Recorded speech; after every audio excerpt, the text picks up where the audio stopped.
Okay, so redoing my HP3 better 90% tutorial because the old one is garbage quality. Um, so, uh, first of all, installing the game, there shouldn't be any significant problems with that. This game runs a lot easier than HP1 and HP2 do. I won't give any way to download the game or to find a no CD crack. You can find those yourself.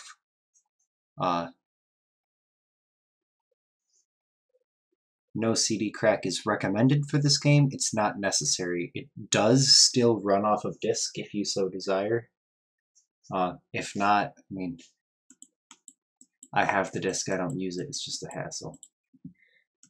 So you're going to take your game shortcut, and just like HP1 and 2, if you've run those, we have to add something to the target bar in order to make the game run windowed. And that's just to make the game easier to capture for live streaming. So just add a space, and then a hyphen, and then the word windowed to the end. Space or -W and -window might work. I have it tested. Windowed works.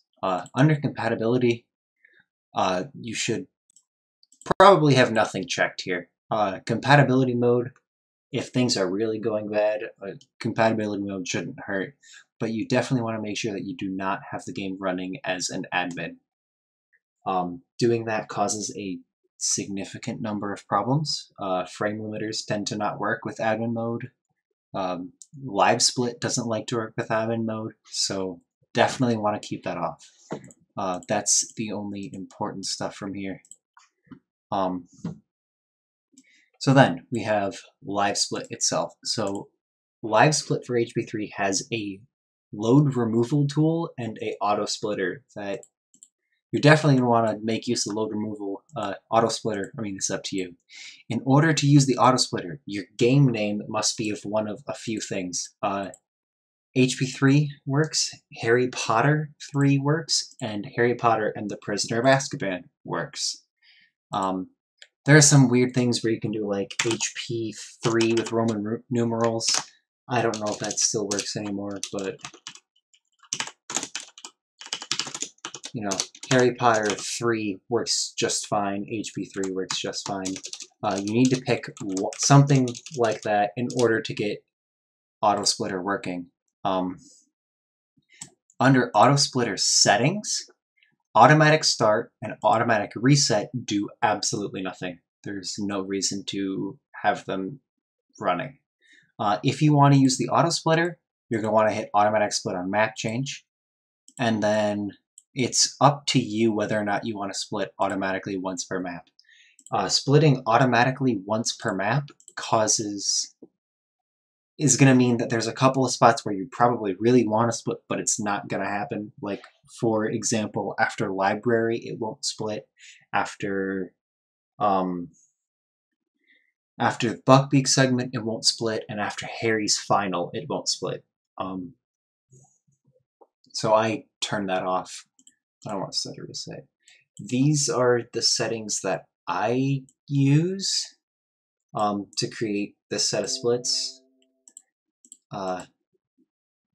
Yeah, I have more splits than most people do. If you don't want this many, it's not terribly hard to figure out how to turn these off, or to figure out which ones you should turn off. Come on, close. Things you might want to turn off are the Carpe Retractum, Dracanophores, Labophores, and where is it? Glacius B segments. I like having those little halfway through the level splits, but you might not need them. And then if you're going to turn off Dementor Battle, you're going to want to turn on... no, never mind. You can turn off Dementor Battle if you want. You can turn off Paddock if you want. But you are going to want to run through your splits once to make sure that, you know, it's actually splitting where you want it to. So that's all I do for splits. Oh, load removal tool. So the big thing about the load removal tool is that it only works on game time. It does not affect real time, it only affects game time. So if you look here, I'm under the game time little tab. So there's you can do one of two things to get the load removal tool to work. One, right click lag split, go down to compare against, and then scroll down to game time. If you're using default layout, this should already put you on load removal, but edit layout. Another option, what I do, what most people don't really do, is I go to each individual segment. So I go to splits and then scroll down and then make sure that everything is set to game time for timing method. This kind of just, I've had runs where, you know, you get a couple minutes in and then realize that you're not using the load removal tool, and then everything kind of sucks and you gotta reset. So I just went in and changed everything manually over to game time. The leaderboard suggests that you also submit a real time in addition to a load list time. So you might want to add another timer to the bottom of your splits. And then under that, have one set to always be on real time. That way you get both the load list time and your loads time. Additionally, you can get, where is it? Alternate timing method under media, and then I'll give you real time. And I am actually going to add that.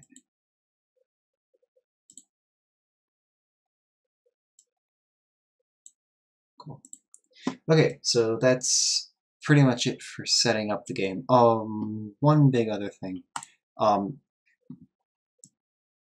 So like HP 1 and 2, we have to put a frame rate limiter on the game. Otherwise, we get some problems. In HP 1 and 2, you know, you let the frame rate go uncontrolled, then you'll mess with all different parts of the game and Harry's movement. None of that happens in this game. The game does a pretty good job of restricting itself to 60 FPS.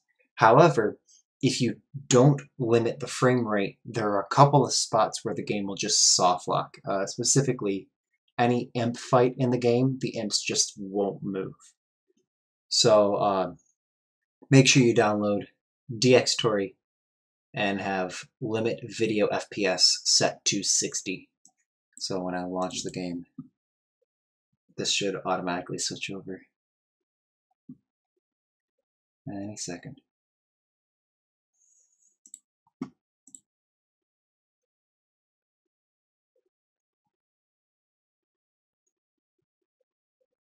Game's running slow. Yeah, there we go. So limit video FPS to 60, and then it's not as necessary in HP3 as it is in HP1 and 2, but it might be helpful to show video FPS just to let moderators know that you are in fact doing that. Okay, so I'm going to turn off display capture, and then, so now for the actual tutorial for the full game. I'm going to be using a input viewer for the period of this run, just to kind of show you guys what I'm doing in each individual segment, because there's a couple of spots where that can be very helpful. I gotta fix that key. Oh shoot.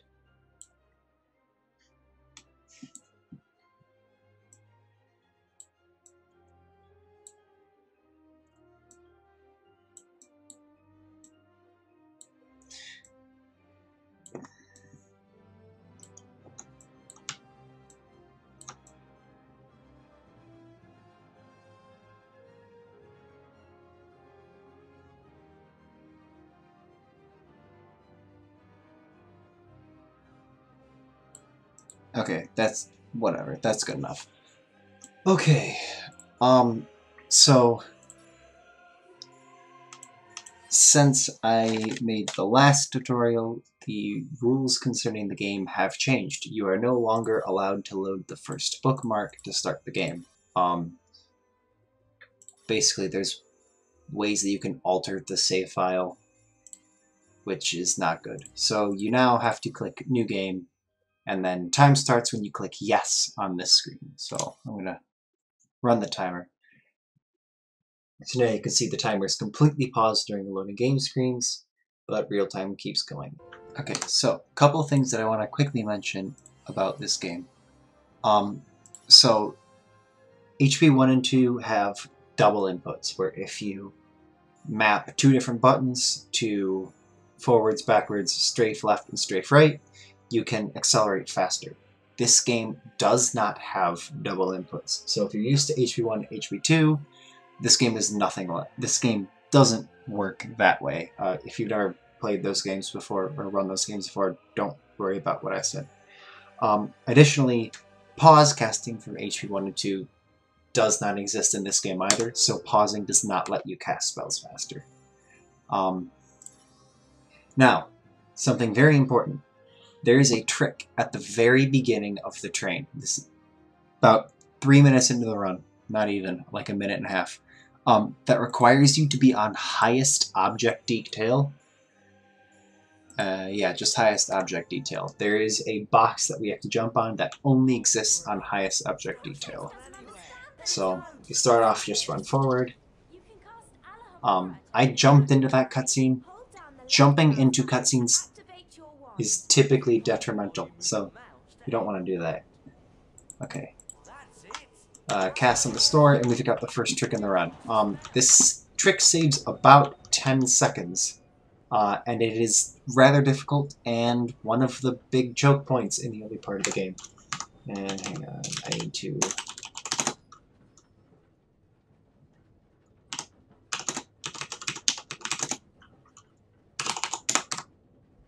Okay. So, right here, just beyond the edge of this luggage over here, there is a giant cutscene trigger that shows Scabbers knocking over this box. And we can skip that by running up onto this, jumping up, and then jumping over the cutscene trigger. So we've completely skipped that cutscene. The box is still there. We can move on. To do that, there's, two different ways. You can either kind of rub up against this box, tiptoe your way around. You've got a bit of leniency here.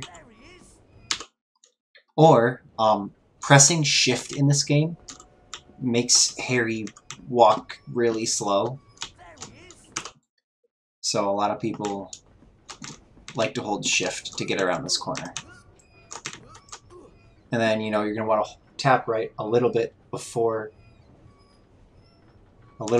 you jump, and that'll get you over this first box. We can't skip this cutscene. Right then, you lead the way. Walk forward towards the crates and click the right mouse button to jump. There is one additional thing that comes with pressing shift, and that we can skip ledge grab cutscenes. So, this is a normal medium ledge grab. But if I press shift, I can start moving a little faster. There are 3 different kinds of ledge climb animations. There's a long, a medium, and a short. The long ledge grab and the short ledge grab shift aren't as helpful for. So you want to try to get a medium ledge grab here, and a medium ledge grab pretty much anywhere you can, and then press shift about halfway through. And that will let you skip part of the climbing animation and move a little faster. Hello, everyone.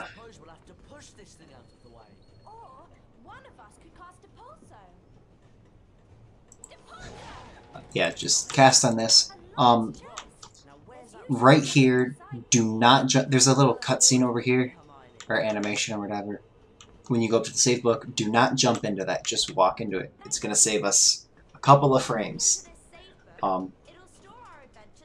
So you can just walk around this save book. Most save books don't lose time when you grab them because they the loadless timer pauses during it. But this one in particular does cost us a bit of time because this door won't open until the animation has completely stopped. And yeah, save books are kind of strange. We can walk during this animation. Yeah, so just hold up right or up left and you can walk around the book. If you hold up right, you're at the perfect angle where you don't have to tap left to get back into the middle of the hallway. So don't jump into the cutscene, hold up right, and you'll get straight through. You might think about training your rat. Wow, it's a magically locked cabinet. I'm rambling like crazy, but that's okay. All three of us. I'll start. I am explaining things thoroughly. Okay, so right here we have the second trick of the run, and the first and pretty much only major glitch. So we can cast through certain... Hang on. Okay, so on the other side of this cabinet, there's a Lumos statue, and about a 20-second cutscene that's not fun to watch. But that Lumos statue is still there, and we can still cast on it. Like, if we could get through the wall, we could still cast on it. So, if you stand next to a castable object, blocked by a wall or a door, you can turn and hit it on the inside. I like to go right around this left Alohomora sign and then cast on it, and you really don't have to move much. Some people like to go up against this left wall and get it. Either way works. Whatever works for... A lot of this game is going to be figuring out what works for you, especially in Carpe Retractum. There's a lot of things that aren't particularly... that take a lot of working with to get used to. Holding straight left is going to run you into this luggage, so you want to hold up a bit too, and you can get into this fight. Yeah, just kind of cast on the books. If you turn away from them and like try to run to the door too early, Harry and Hermione's casts like to miss. So, yeah, that's a problem. So there's a cutscene right through this door. HP2, in order to skip cutscenes, you want to hold the button. HP3, that doesn't work. You need to press it every time to go through. Personally, I like to have it set to enter, and then one of my mouse side buttons. I have a reason for enter. I'll explain it in about 40 minutes at this pace. So just walk through and kind of mash the cutscene skip button. You'll skip the cutscene and you can move forward. Then in here, we have the single most significant instance of RNG in the entire game. So, good that it's early, but kinda sucks. So, the Monster Book of Monsters here is going to spit out 7 pages. And for whatever reason, sometimes the pages will decide they want to fall straight down. And when they do that, they're completely unhittable. So right here, you'll notice there's only 6 pages up because one of them just fell. Each page that falls loses about 2 seconds. So a 7-page fight is perfect. A 6-page fight, you lose 2 seconds. 5-page, you lose 4 seconds, and on and on. Most runs will not get worse than 5 pages. So at worst, you're losing 4 or 5 seconds to Monster Book. 4 pages can happen rarely.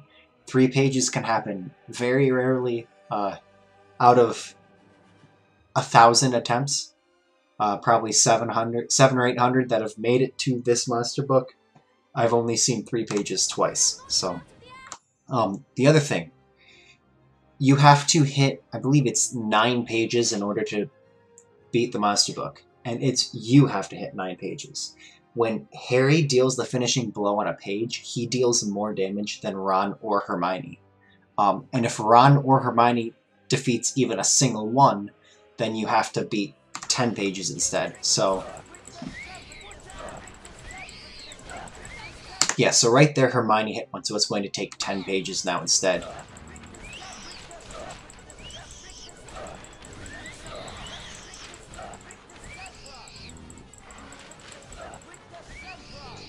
So you see he's at like a tiny little sliver of health. That's the even if even if Ron and Hermione don't hit a page, it's still at like that tiny sliver. It needs to be you that hits all of them, or you're gonna lose a couple of seconds. Okay, so that's the cutscene. I'm gonna turn down game volume because I feel like I'm shouting. Okay. So up in here, one sec. Wizard card. I love collecting these.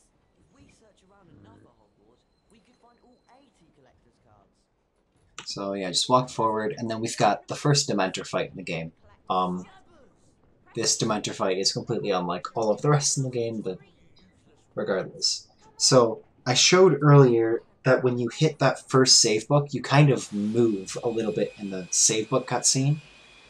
Anytime that the game says saving game, you can move during a certain part of that segment.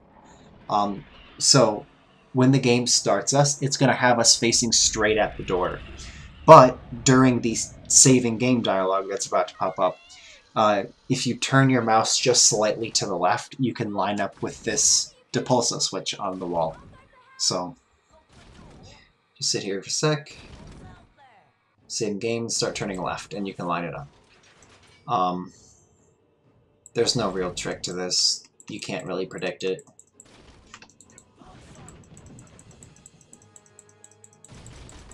But right after we finish this, we have by far the stupidest part of one of the stupidest things about this game. So I'm gonna hit this last one, save game. Now, there's a cutscene right here.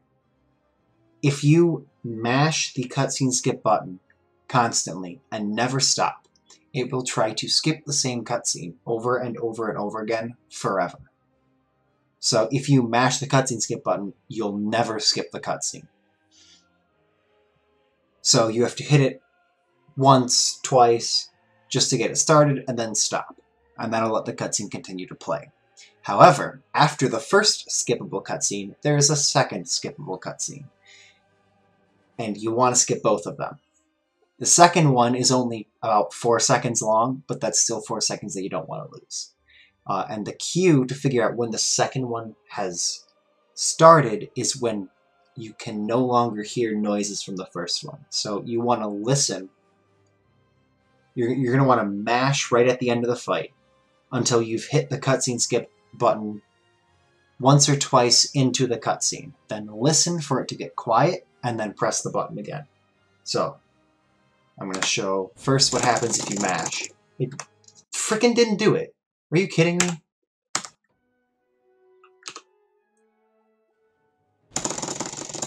Okay, yeah, so right now I'm hitting enter as many times as I can, and it's not skipping the cutscene. It's just sitting here, and you can hear, well, you might not be able to hear over me hitting the button, but you can hear it's trying to skip the cutscene over and over again. So you want to hit it a couple of times, wait, and then once you stop hearing the cutscene skip sound, hit the button again, and that's going to save a couple of seconds. Sometimes it just decides that it'll let you skip, and it's kind of rare and doesn't make any kind of sense. And that's what happened the first time. And I don't know why. Okay, so this is the Carpe Retractum Challenge. And this contains the most broken mechanic in the entire game, and that is Tarzan swinging. So normally when you cast on one of these statues, it's going to pull you straight to it. However, oh, and also, if you're, like, moving, it'll stop you and then pull you. But the game really doesn't like it when you use the spell while you're in the air. And as a result, we can do stuff like this.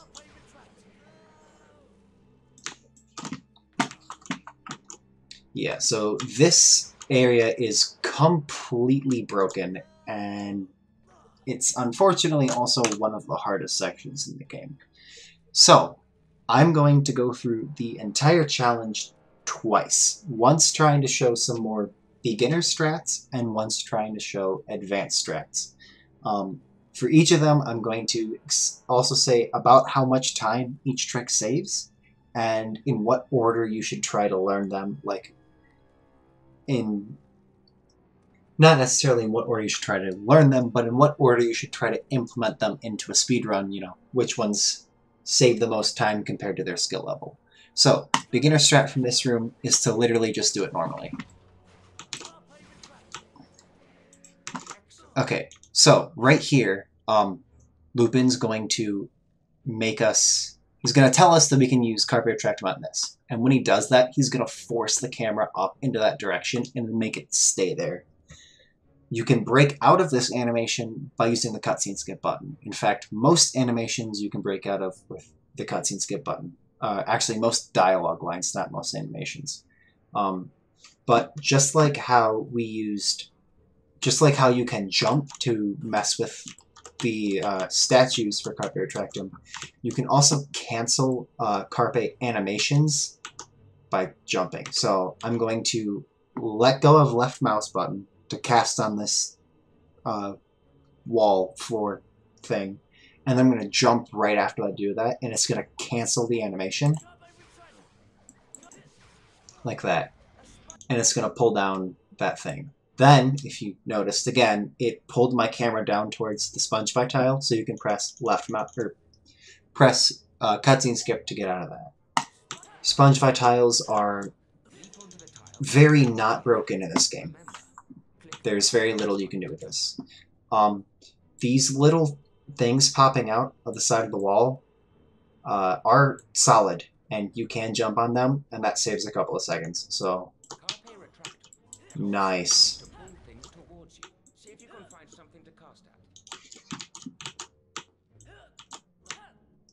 Yeah, so you can jump on these, and that saves a couple seconds from falling down there. This one you have to cast on. Now, something very, very important. Do not press Shift to cancel the climb animation on any object that you pull out unless you really know what you're doing. Because if you try to do that, you will clip into the block and you are soft locked. You are completely stuck. All objects in this game are solid on both sides. So I am completely stuck, I can't get out. If you really want to press Shift to save the half a second on the objects you pull out, there are two things you can do. One, you press Shift very late, or two, you let go of up. If you let go of up, you'll never clip in.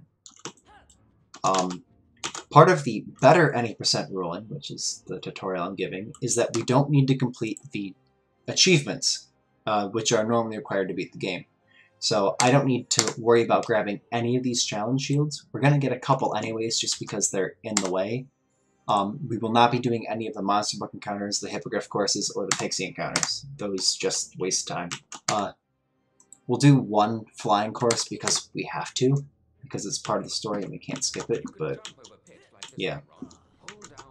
Okay, right here. There are two ways I should explain first. So, if you cast on the statue and just let it take you, it's going to drag you into a cutscene. And, you know, it's a couple second cutscene, it's kind of annoying. You can... There's a way to skip this cutscene. There's a couple ways. I'm going to show you one of the easier ones. But first, you need to cancel the swing, or cancel the spell animation, so that you land back here on this side of the platform. And you can do that with either casting the spell or jumping. If you try to cast again, you might hit the statue again, which, you know, isn't good, so I just suggest jumping. Then you're going to want to get over to the right side of the statue, and then cast on both of these ropes, and, you know, cancel the animation. And we can skip this cutscene this cutscene trigger isn't particularly large. Well, yeah, you can, like, dodge this... What the heck? You can dodge this cutscene by just jumping around it. This takes a bit of practice, and if you fall at any point, you're going to land in the cutscene. This only saves a couple of seconds, but it's not terribly challenging. I'd recommend going for it, you know, after your first couple of runs. Here you have an imp fight. These are pretty easy for the most part. That thing doesn't look very friendly. That is an imp, Ron. If my frame rate was not capped at 60 FPS, this is the first spot where we would encounter a softlock. This imp would throw the cracker and then wouldn't move at the start of the fight. Apparently, it can softlock even at 60, but I've only ever seen it once. Okay, so imps, if you walk up to an imp and then back away, they'll tend to throw a cracker, so that can speed up the fights a bit. So grab a cracker, throw it at them. And then obviously you can save time by trying to get multiple imps in the same cast. Yeah, just cast on the Spongify tile and jump up. Pixies. You cannot cast on a pixie until it gets to its final position. So figure out whichever one is going to get to its final position first and try casting at that first. It's not always the middle one. It's usually the middle one, but it's not always. So here was the left one, so cast on the left one first. Just walk through here. Okay, this is a room where we can save a lot of time, but it requires a lot of different Tarzan swings. There's a lot of ways to get through this room. So you might, for the first couple runs, just want to go through it normally. I'm going to show one of the easier strats. Just kind of cast on this and then walk off the edge. And you can try to land on these platforms, and then do it again. Yeah. I kind of goofed there, but you can tell I haven't done these particular swings in a while. Unfortunately, the timing for these two swings are a little bit different. I always found it easier to jump for this one. And then you can either cast on the statue, or you can just jump. Yeah, go through the room regularly for the first couple of runs, but doing Tarzan swings, even those two, will save like 10 or 15 seconds. So this is one of the earlier ones you should try to learn, but be warned that they aren't easy. We can skip this save book by casting on this statue and walking right. Again, in this room, just like the first one, you can jump across these ledges, or you can cast on that. It's a second or two if you want to if you feel like you need to save it or whatever. Fire crabs, not much to talk about. Again, you can't cast on these until they get to their final position.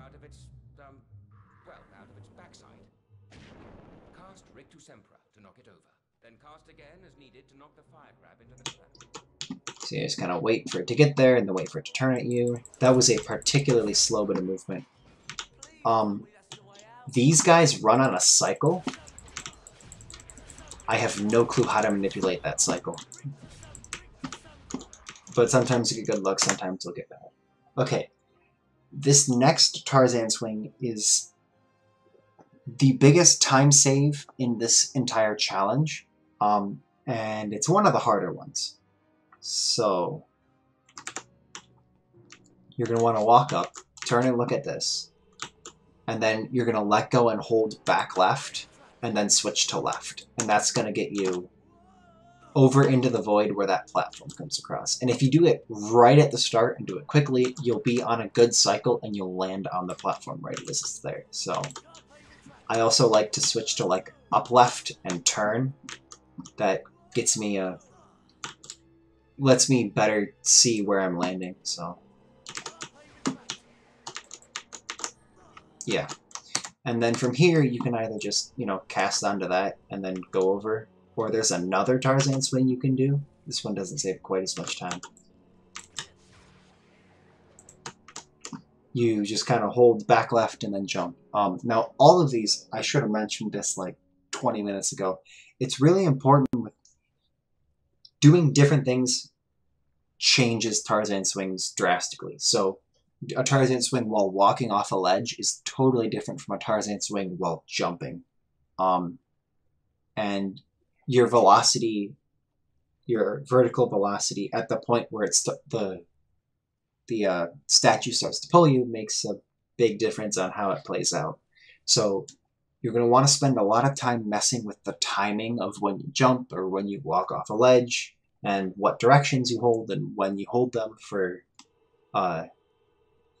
getting Tarzan swings. Tarzan swings are a lot about feeling it and a lot about understanding how the swings themselves work.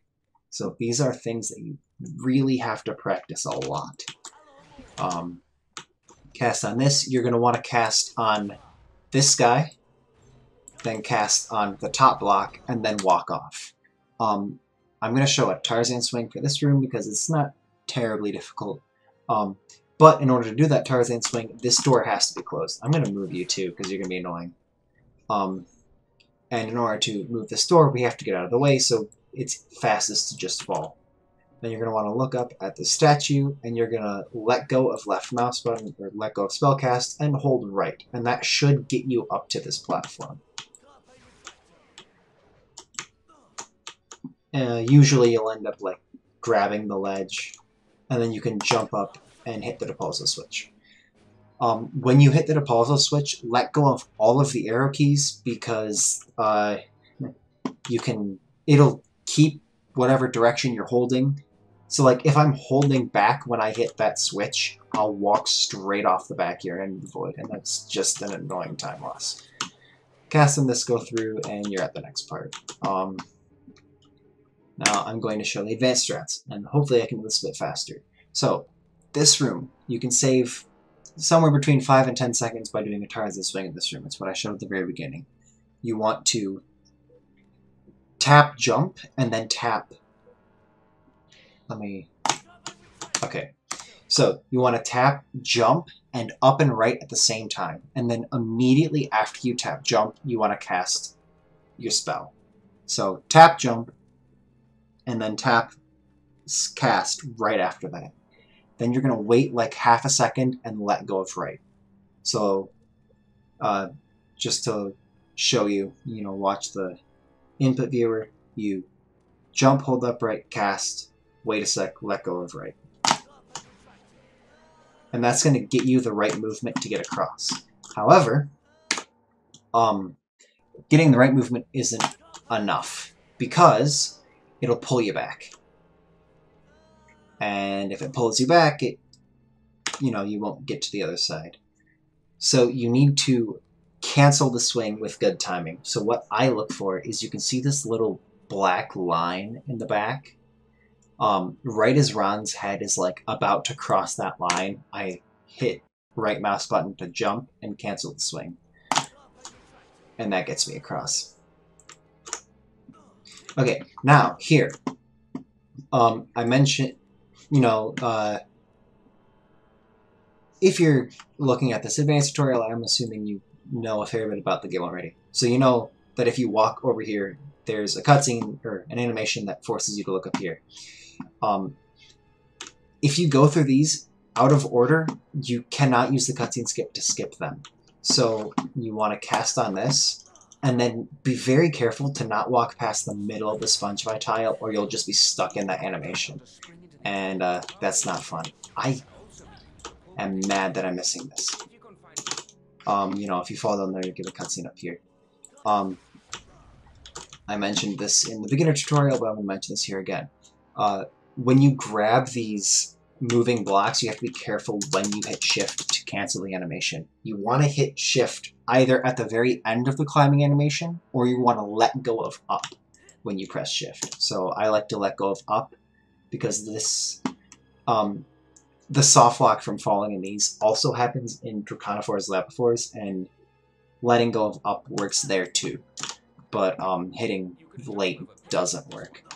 Okay, this is probably the hardest swing in the area. It saves like 5 seconds over the regular strat. We're going to do a Tarzan swing that's going to get us through this gap and get us into that doorway. So I look right into this corner, cast, hold right, jump, and then let go. And then after I let go, after a second, I'm going to switch from right to up. And the big issue is you need to make sure that you're landing on the left side of this corner, otherwise you'll just get, stuck. Hang on, let me save a state.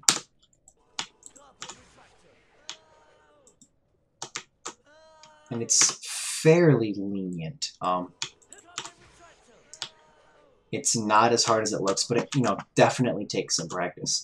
If you land on this little ledge over here, you're kind of screwed. That's not an easy jump to make. It's honestly easier to just do another Tarzan swing. So, some people may have seen that the imp can throw crackers through the painting. And I have a way to sort of manipulate that. So what I'm going to do is I'm going to walk forward towards the imp, and then hold back left, and get as close to the painting as I can. And then after I've killed the first imp, I'm going to, kind of back away from the painting and hope that the imp throws it through. I get it like 30% of the time, so I do this. Asking him to throw near the painting. And then I hope and pray. And he didn't throw it right, so it got crushed by the painting and it broke. But oh well. I use an audio cue for jumping and hitting this sponge by tile. I didn't really show the audio cue, so I don't know why I mentioned that.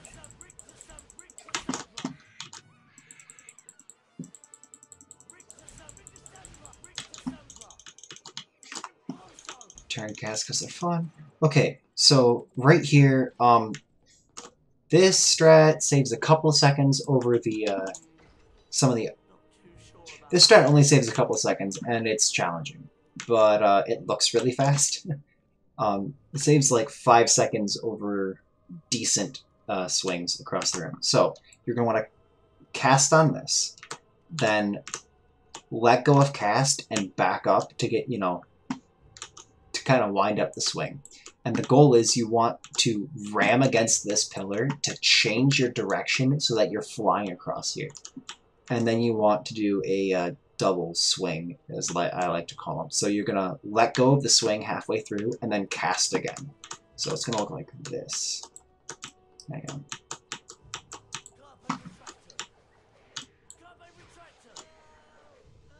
And if you do it right, you can land all the way over on this platform.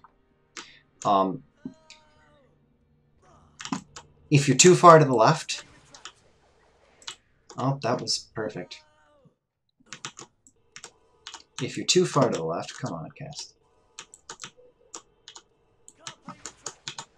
You'll kind of bonk. That's not what I usually get. And just land over here.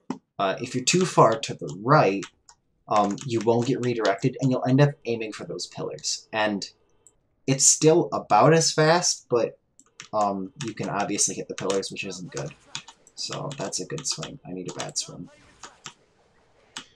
So if you get a bad swing, you want to hold upright instead of just up. And you really don't want to hit those pillars, so you're going to be kind of boned. And you can still make it all the way over. It's just a little harder. It's just as fast. It's not any slower at all. The crab room, still nothing to say. There are cycles in this room. I don't know how to manipulate them yet. Maybe we'll figure it out eventually. They seem to be global cycles, so if you can consistently get here at the exact same time, should always be the same for the second crabs. This one, I don't know how this one works. God, slow crab again.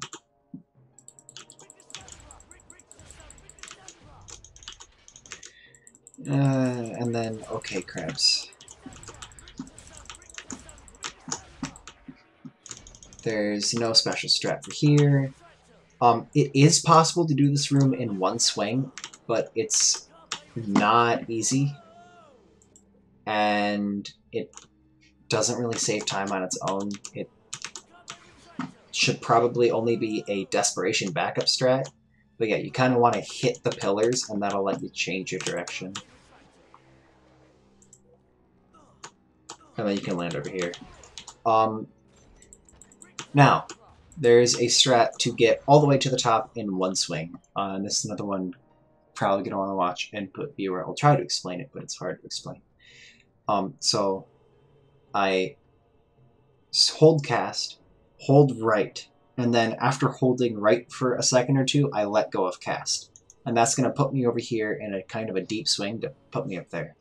Then I let go of right, and then wait a second, and then hold up left. Let me just show you. Save state first. Oh, I forgot I hold back left. Yeah. So, basically, the important part is you kind of just want to let go while you're in the middle of everything, because it lets you adjust your velocity a little better. And that gets you up here, and then you can cast on this, and you can walk up against the grate if you want. That gets us into the next part. Okay. Let me do that again. Okay, so back to the beginner tutorial. Well, it's only really for one room. No, this area, there's no beginner tutorial here. This is all whatever.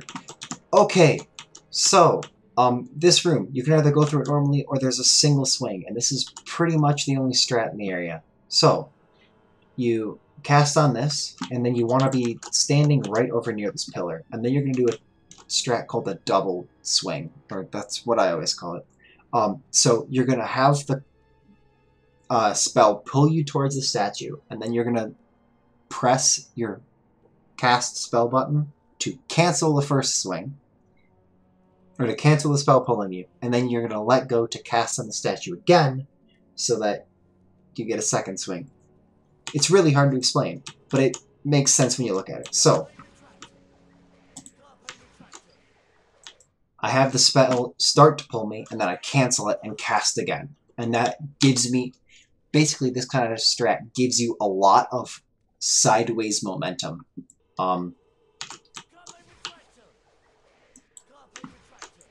And it can let you get all the way up here pretty easily. If you don't want to do that, just do the room normally. You can either turn around and cast on this statue to get through this book, or you can just jump over it. The timing to jump over it's kind of difficult. This room has two sets of MIMs, one on the left, one on the right. If you try to take care of the ones on the left first, while keeping the right ones off camera, you can usually keep them in a better pattern, so you can kind of manipulate them. So I'll do something like this. And then they're pretty close together, and that ends the fight quickly. Casting on this, I don't know, it saves a couple of frames. You don't need to pull out the bottom one, you can make this jump. I'm just bad. Oh boy.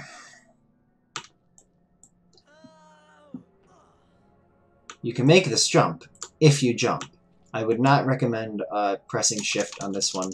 It's a long ledge grab, so you're a lot more likely to clip into the block.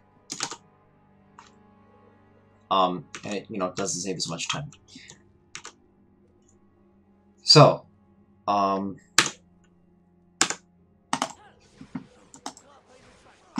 of the easy strat here. Cast on all three, and then you can reach this statue from the middle, and that ends the challenge. A more advanced strat is you're going to want to cast on two of these ropes, and that's going to cause these two platforms in the middle to come up. Then you're going to walk off the edge, land on the platform as it's rising, and use the momentum from the platform to get a jump to get over to that next one. It's called the moving platform boost. And this saves a couple of seconds. I didn't jump. Oh my god. This happens every time I try to explain something. Yeah, so with that, you can make this jump pretty easily. Then either cast on this, or you can do a Tarzan swing over here. I'll show the Tarzan swing. It's pretty easy. And that lands you up here, and you can grab this, and that's the end of Carpe. Oh my god. 40 minutes. Okay, things should go a little faster from here, because this is the most technically challenging part of the game. We can skip this cutscene, walk forward, and then we can skip this cutscene here. It takes this cutscene. Cutscene skips in this game are inconsistent, and I have no clue why. This one can either be like 3 seconds to 5 seconds.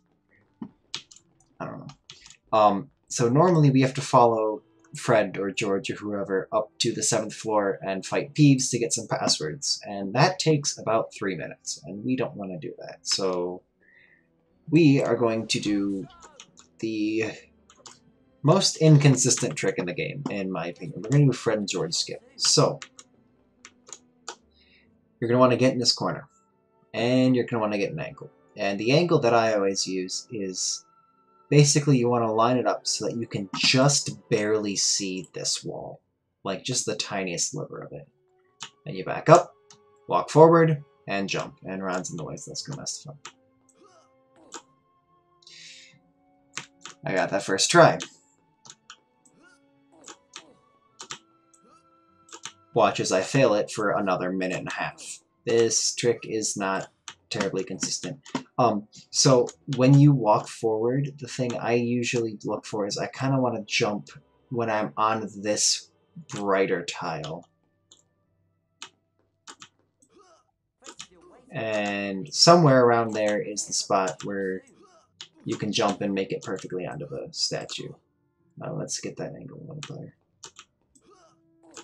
Yeah. Then once you're up on this torch, you can jump over the gate and skip about 2 minutes of gameplay. So there we go. Practice that trick a lot. It's hard. Then just walk to Cure Magical Creatures.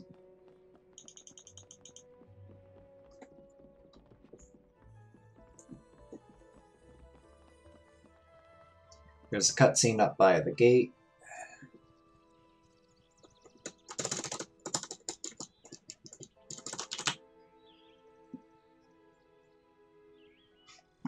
And there's a cutscene after the gate. Sometimes the game will give you a black screen there, and it loses 5 seconds, and we don't know why it happens, and it's really annoying. So Buckbeak. You can hold up and down to make Buckbeak fly faster or slower. So obviously we want to hold up the whole time and go really fast. We need to get 15 rings in this challenge, and there's like 30 of them, so we can skip a lot. So I'm going to show the route I usually go for. If you, I don't know, you can mess with it a bit. This is more or less the fastest route. Hello. So you're going to want to hold up during this animation, and then if you jump with the right timing, you'll immediately get a speed boost at the beginning, and I missed it. So I grab the first 3 rings, and then skip all the ones by the tree. Grab this one, and skip the next one. Kind of cut this corner. Get the one after the tunnel. Get the one after that.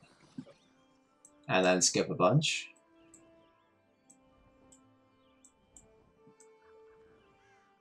And then grab one of those on the way. The 2 in the tunnel, the one after the tunnel.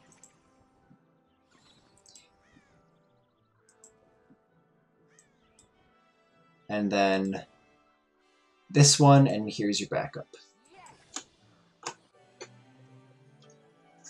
Not much to explain for this segment. It's pretty straightforward.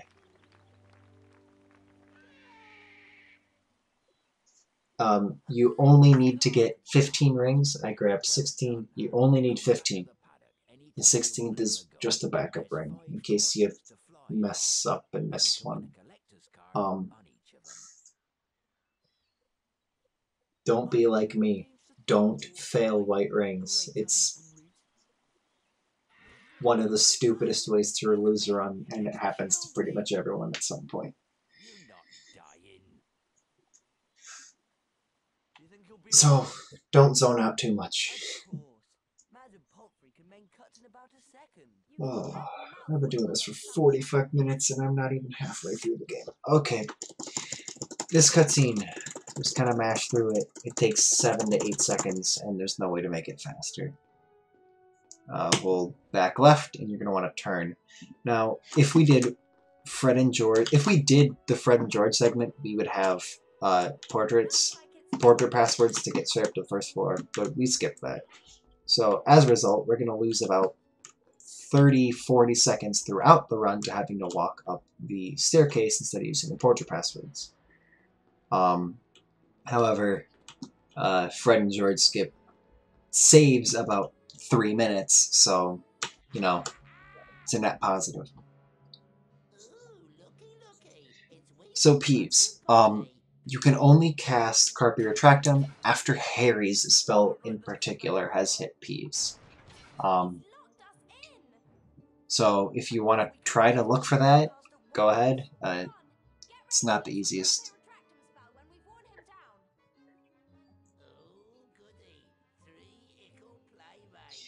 I would suggest walking forward because Peeves can walk behind the pillar on the right and kind of screw you over.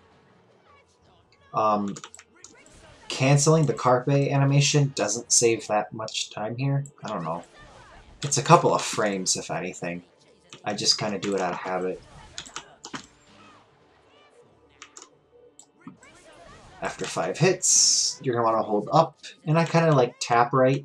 Harry will mostly be going in the right direction, but he's a little bit too far to the left. So hold up, tap right a couple times just to get Harry going through the door. It'll always set you to Ron first, and then we'll switch over to Harry. Okay, so Draconifor's Lapifors. So by this point in the run, we're done with pretty much all of the hard glitches and tricks in the game. So this next, like, 10 minutes are all about movement. So even if you get really good at Carpe and can get a sub-11 Carpe, if your movement's bad at this part of the run, it doesn't really mean anything. So don't forget to practice these parts. They're not super trick-heavy, but you need to work on movement. So you want to walk forward, cast on the bunny, and then get as close to the door as you can. Turn left, walk over. The bunny moves faster in the air. Well, kind of. The bunny's max running speed is the same as its jumping speed, but its running speed cycles, so you save time by jumping. If you jump into this cutscene, you can get a little closer to the dirt mound. Then take one step onto it, right mouse click to get through, and you can skip the cutscene. Cool. Walk through here. Now, there's a bunny behind this wall. So we want to do a turn cast on it. So cast on the banner, because we have to open the door, then walk up and turn cast and try to hit the bunny. And if you do it right, you can get through right as the doors open. Sharp right turn, get some jumps in. Those were bad jumps.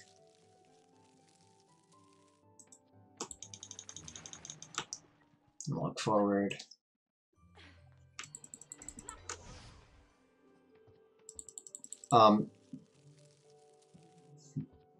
Yeah. Okay. So here we have well skip. So this is like a 30-second segment if you do it normally. But there's a couple of pretty easy strats that you can use to kind of get through all of this. So one, just from like a little better, for more of platforming stuff, you can jump onto the corner of this potted plant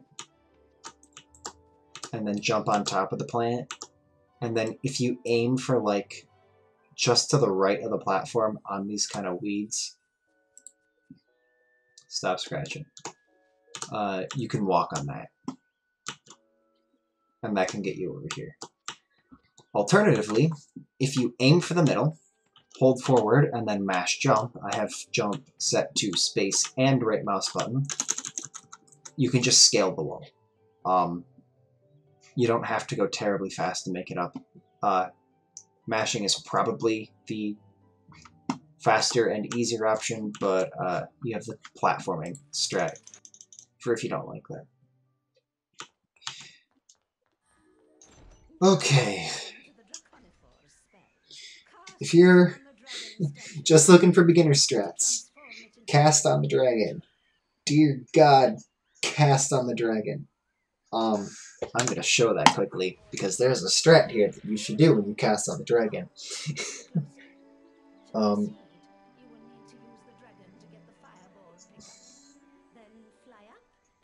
So, the dragon, you can also hold forward and back, like with Buckbeak, to get, you know,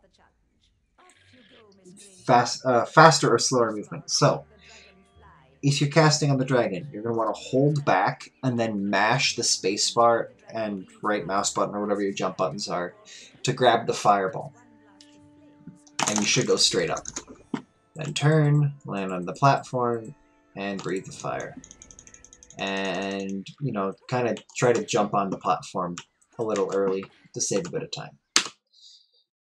If you hate yourself, or if you're trying to get a better time, which I suppose would be hating yourself, you're going to go through the newest discovery in this game, which is called lag jumps. And lag jumps are not perfectly understood, and they're complicated, and they're inconsistent, and it's wonderful. Thank you, Max, so much for finding this thing. Okay, so lag jumps. Basically, HP2 has brightness boosting. We don't have that, but we still have our menu glitches.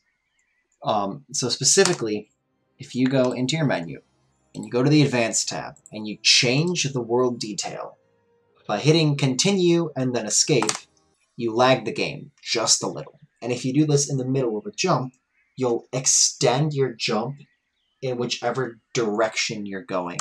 So, if I have paint, I'm going to do some stuff in paint for a sec. Okay. So, if this is the...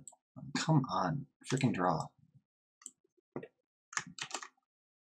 If that's your jump, you know, depending on where you perform lag jumps is going to change how your jump behaves.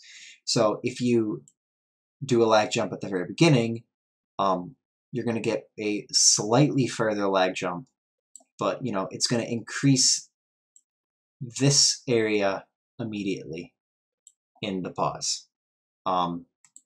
I'm explaining this terribly, but oh well.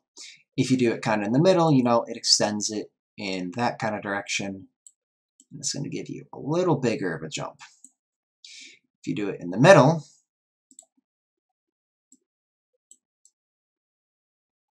it's going to extend it and give you not much. And if you do it anywhere past like here-ish, you're just going to hit the ground faster.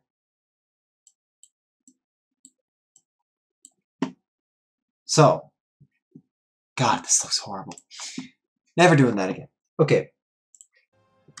So, for lag jumps, you want to run forward.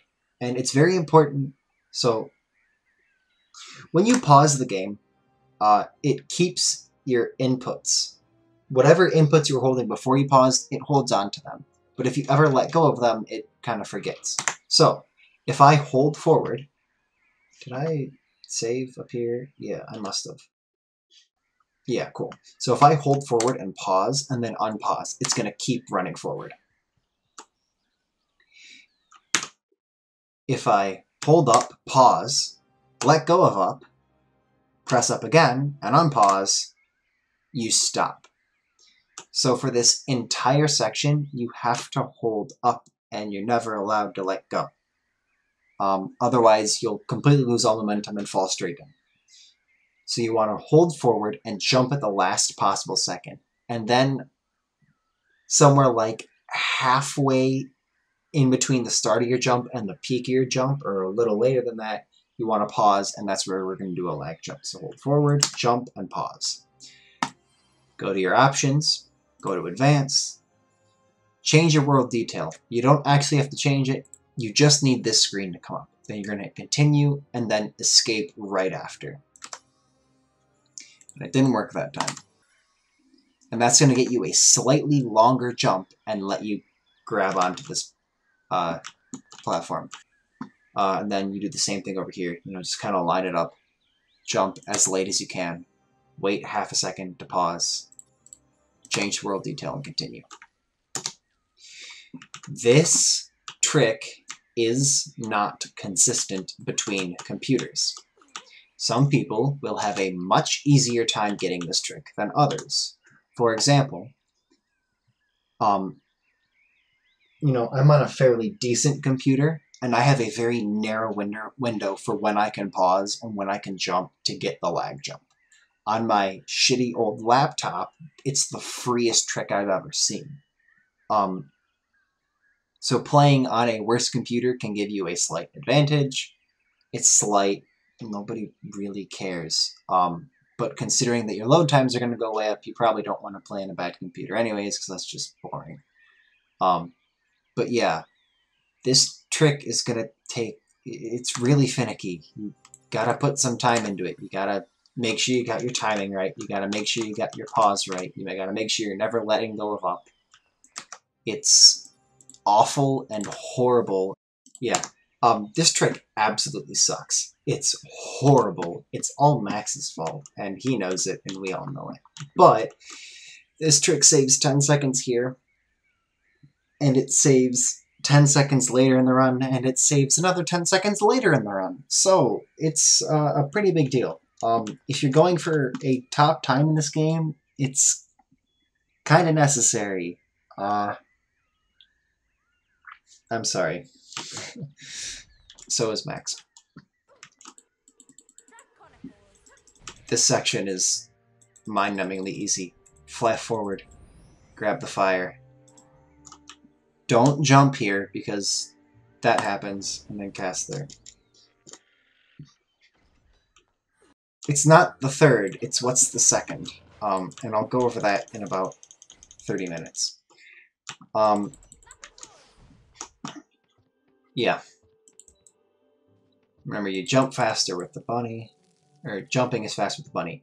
You can jump on top of this, but it's kind of tricky. Like, if you just walk forward and then turn right and jump, you'll more often than not hit the underside of this. So, practice that a bit. Okay. Jump through here, hit this platform, and then we got a little sequence break here. So you're going to hit the dragon and then try to jump towards that bench in the back, kind of where Hermione is standing. Grab 2 flames. And you can hold multiple at the same time, just by running into it multiple times. Cast on the middle one. Cast on the top one. And then you have to press... The only way to break out of the dragon and the bunny is to press enter. And this is specifically why I have cutscene skip set to enter, so I can just kind of mash enter there and it'll skip the cutscene and then get out of the dragon. Jump onto this bench. Jump onto this corner of the plant. Jump onto the top of the plant, and now we can grab this middle platform. As I mentioned in Carpe, if you hit shift while climbing these platforms, because they move, you'll clip into them. And that's really bad. I did it wrong. Habit from doing it right. Yeah, so don't clip into this. It looks really trippy, and it's soft lock, so you can't get out.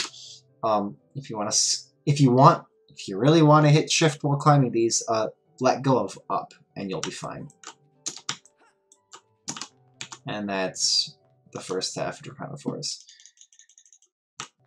All of this part is very straightforward. So much so that I'm not even going to show it. Let me just kill the guys. I'm going to walk through. kill that guy. You don't have to do anything in this room. This door just opens. You can kill these. Then you have to kill these imps. So you can kind of manipulate these guys. I'm gonna try to do it. It didn't work too well. Whatever. Yeah, if you get some right positioning, you can kind of get them to stay in groups of 2.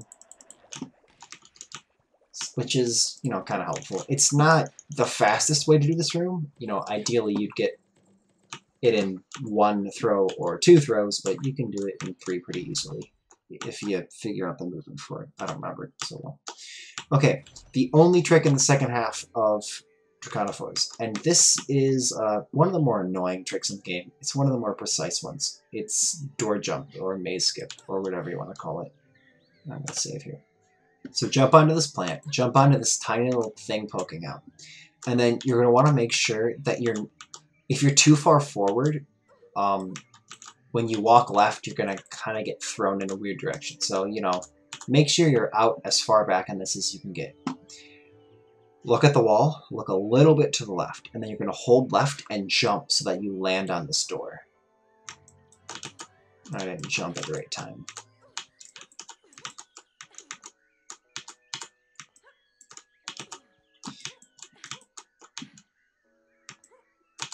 I'm not doing this well. Okay.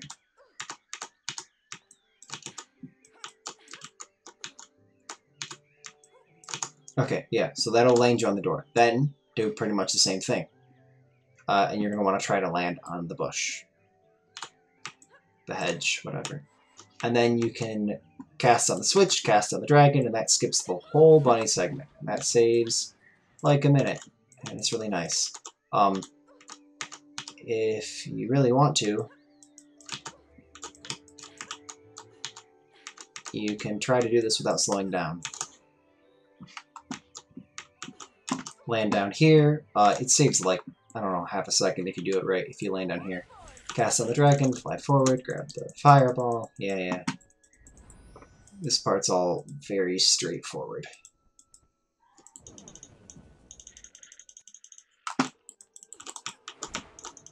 And that ends Draconiforce Level 4. Now, we have a couple of cutscenes.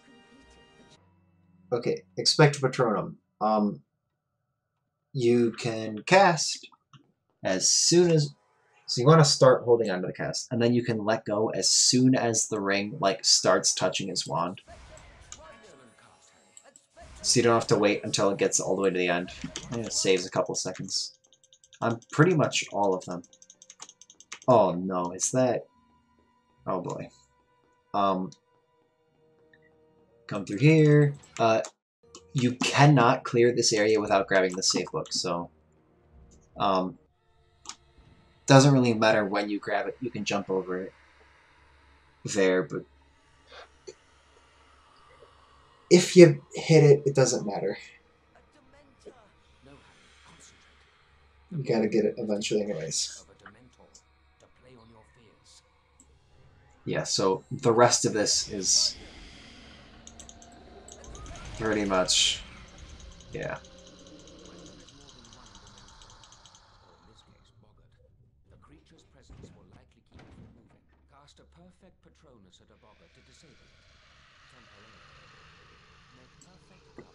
No, you can't.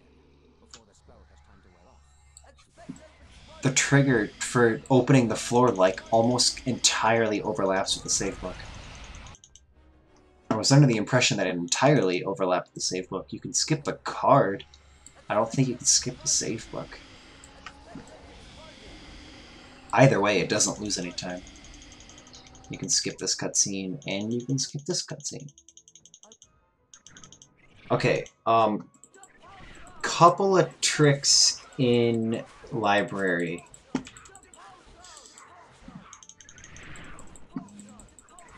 And they can be very annoying. So kill the books, and then... yeah.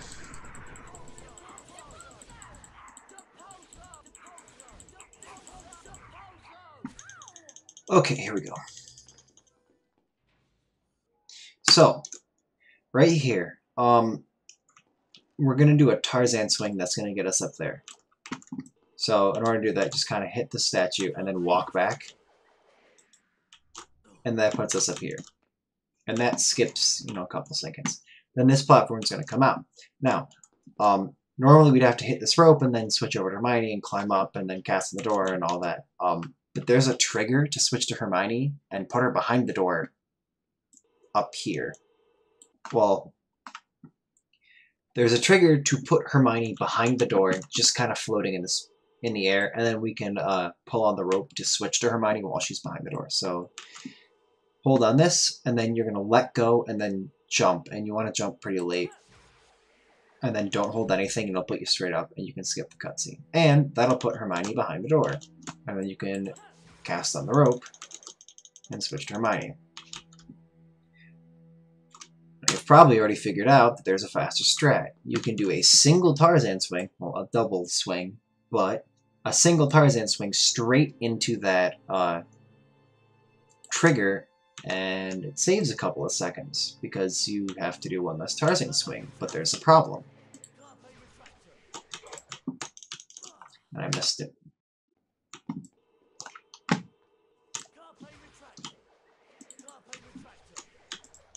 I am not doing well.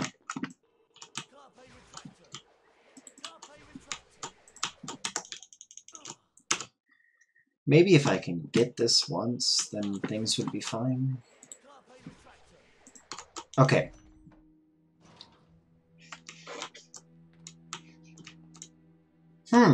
Look at that. She's not there. Oh, look, she's down there. I wonder what happens if I pull on this rope. Yeah, I just soft locked. So this swing is really hard, and it has a tendency to soft lock. So, I would not recommend going for this trick. If you're gonna go for it, we don't really know why the soft lock happens. We have a pretty decent idea. No, you can't go through that door. You're totally stuck. It's a 100% soft lock. That you can't get over that bar. So, skip the cutscene. And I have found that if you look at Hermione the whole time, she has a tendency to not click. And not soft lock.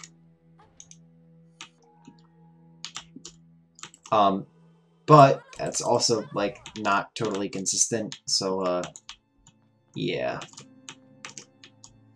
I'd recommend just doing the first Tarzan swing and then hitting... Yeah, do the safe strat. The fast strat saves, like, a couple of seconds and likes the soft lock.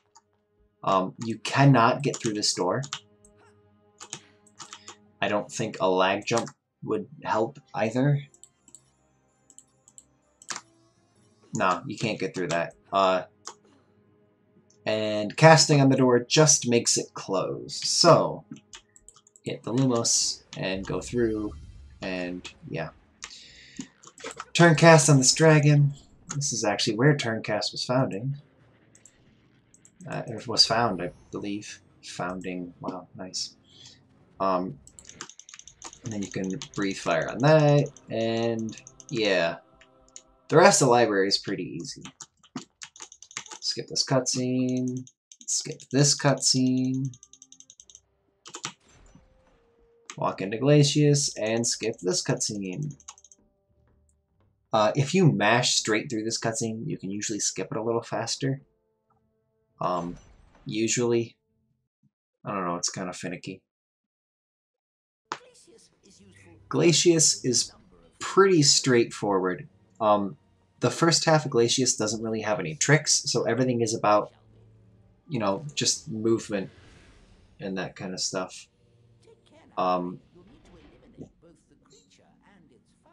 So, salamanders as a whole, if you cast at the salamander repeatedly and quickly, what'll typically happen is you'll end up shooting multiple Glacius spells at it instead of a Glacius and a Rictus Umbra to kill it. So, pretty much every time that you cast on try to kill a salamander, you're going to want to cast on the salamander, then on the fire, then on the salamander again. So, salamander, fire, salamander. You can skip this cutscene. Gas on that, and then just for swag, Excellent. you get warped back. It's solid ice. Here's the best bit, Harry. Time to You cannot jump over that barrier, so just use the left and right arrow. you can't skip this cutscene. Press the up arrow to go faster and the down arrow to slow down. Off you go. I'll see you at the end of the challenge. Okay, so slides. The middle of the slide is the fastest, but it's usually faster to take. Well, I don't know. There hasn't been a ton of testing into this. The middle of the slide's typically the fastest, and you want to take turns slightly to the outside. That's going to retain your speed the best. So, something like that. And this gets a little tricky when you have like an S shape. Right here, you're going to hold back just a little so that you land straight on that sponge by platform. Do salamanders, nothing too special.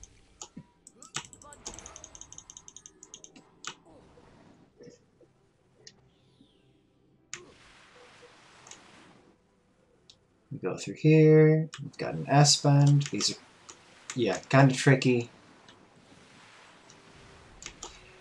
Yeah, don't hit that.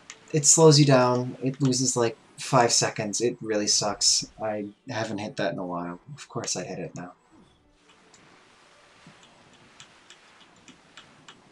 Okay, so right here, it is faster to kill the pixies than it is to take the bottom path. So kill the pixies, and then you can cast on this really early and jump. And yeah.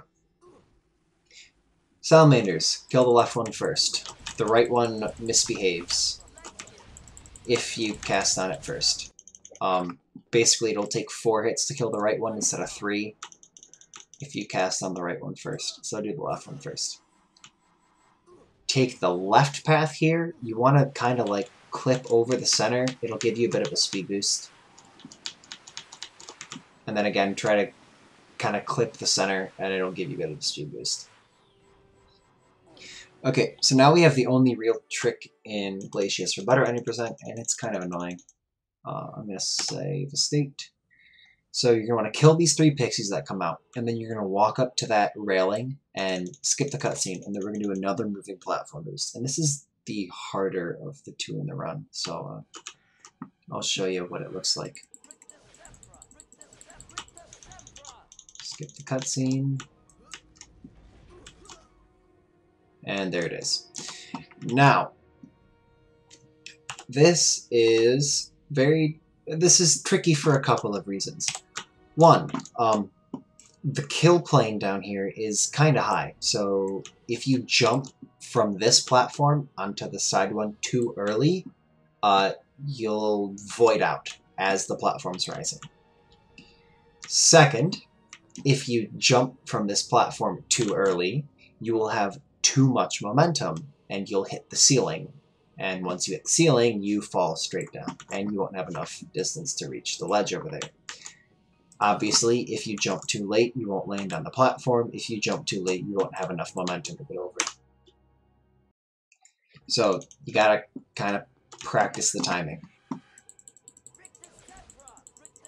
Cast on the 3, walk forward, skip the cutscene, wait a second after it drops, jump. If you fall down, it never works. You gotta jump. Having a hard time jumping today. That's fun.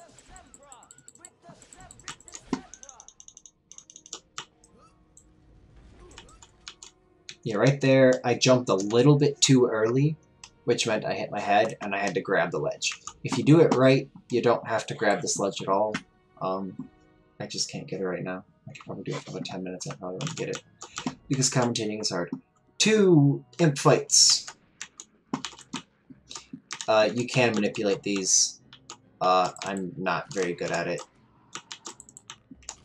That was like actually atrocious. I want to do that again. I'll try to show you what I do to manipulate the first set. I'm really bad at manipulating the second set, so it probably won't go too well. I can't believe I'm not freaking jumping.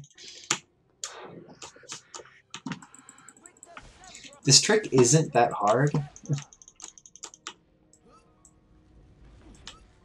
Yeah, that's what happens if you jump too early. You void out. Oh, I should mention, as a backup, if you miss this, that's too early. No, it wasn't. That was perfect. If you miss the moving platform boost, you can do a lag jump to get across. This, however, is like the most finicky lag jump in the game. Yeah, it's not easy. But you can do it. It's not really faster, so I do this.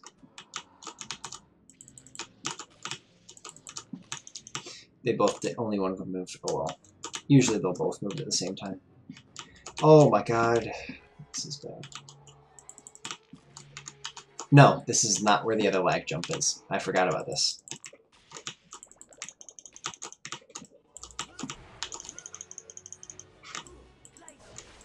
No, that's the second. That's the third one. We haven't gotten to the second one yet. Again, try to go a little bit over the middle, and that'll give you a speed boost. Take the left side, it's a little bit faster. This isn't the second one. I haven't done the second one yet. That was just a backup. The second one is part of the main strat. You have to let go. Okay, so, there's the ring of 5 pumpkin pasties, and if you're holding up when you go off the ledge before those pumpkin pasties, you just fly into the void. Well, or you hit the other edge and then fall off and void out. You need to let go, or you need to hold back for a second. You have to slow down when you go off that ledge, or that happens. Yeah, I'm going to show you what happens if you hold up the whole time, so I'm going to waste a couple seconds here. Oh, you don't know about the second lag jump either.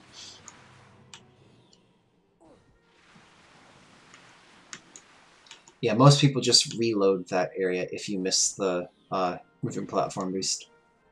It's a little faster to do the lag jump. Okay, so if you hold up, this is what happens. So you gotta let go of up a little bit before so that you slow down enough so that you don't totally die. Okay.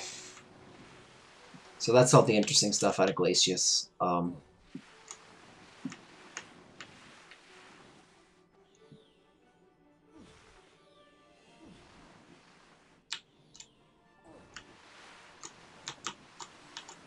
Let go of up.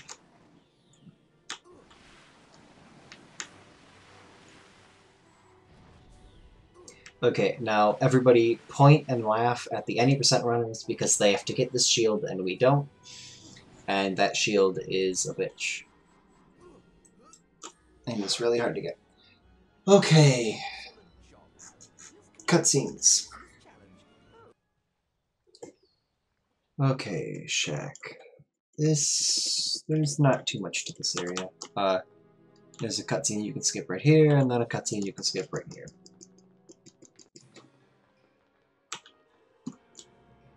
You know, you gotta hit all the skeletons with Harry and Hermione, so don't let go too early, but try to have good timing. Yeah. Hermione can be really annoying in these sections, so expect a fair bit of variance in split times here. You can save a second-ish, or I don't know, this might just be swag, by grabbing this platform as it's moving. Oh, you have to walk up far enough to hit the... Whatever. Oh, I'm getting tired. Okay.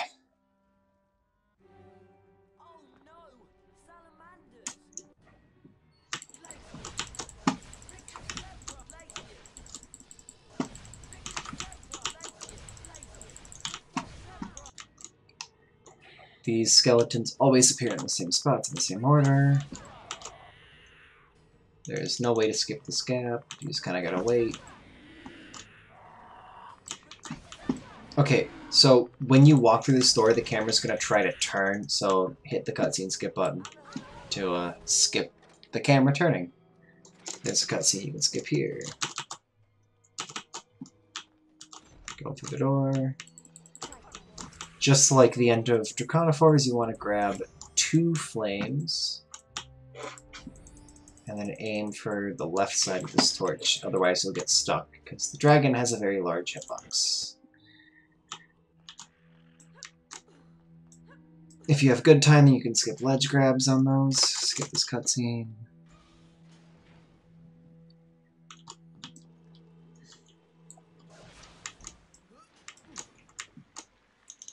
Go down the slide, yeah.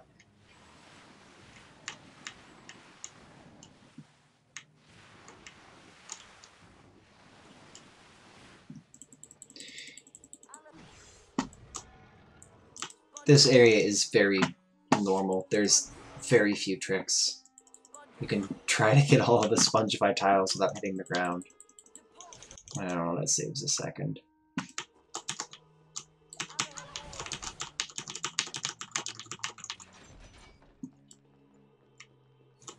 Oh, it's helpful to know which side the bars open from. I don't know, it saves like half a second on each door. Okay, so last thing about this little area is, so, you know, there's the Depulso switches on that wall over there. We can start casting on them from this side. So you can already have the spell cast, or ready to go, by the time you walk over there. And this one's already there. Yeah, so you can start casting on them really early, which will save a bit of time. Sometimes this middle piece won't move the second time. It'll just kind of get stuck there. And, you can just climb up to get around it. There's really so little to this section, but it all comes down to timing and not getting trolled, so... You know, try to keep Hermione from getting hit.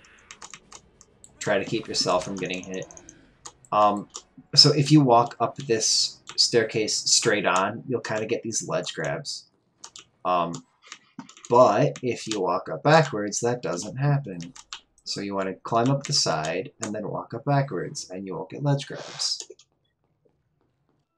More freaking cutscenes. You can skip this cutscene. And you can skip this cutscene. Okay, Dementors. So there's 2 phases of Dementors. And if you get good timing, you can hit one of the Dementors in the second phase by casting on one of the ones in the first phase. So right before the screen starts to shake, I'm going to start casting on a Dementor. And then as late as I possibly can, I'm going to release the cast and turn. And that's going to cause the spell to kind of swing around. And hopefully it'll hit one in the next phase.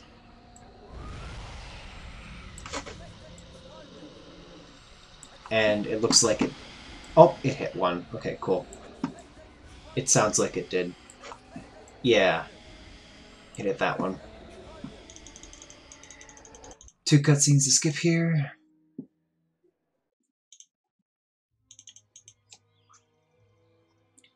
Back in time is very standard. There's no real tricks that save any time here. They've got Bugbeak in there somewhere. It's awfully quiet. You're sure you set the time turner back the right amount? Oh, there's one trick, but it's kind of light up. Okay.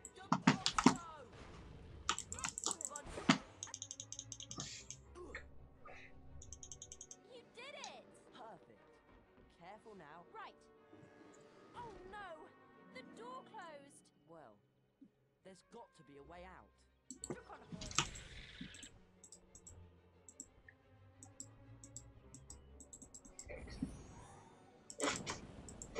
if you are really good, or really fast, you can grab that flame before the cutscene starts.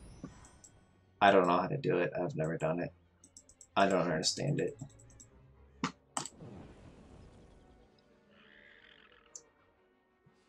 that help? Perfect. Hold tight. I'll see what's in there.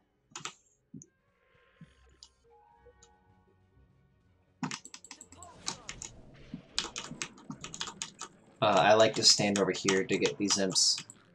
It seems like it makes them a little more consistent. It's possible to get all 8 of these in one. It's only ever been done once.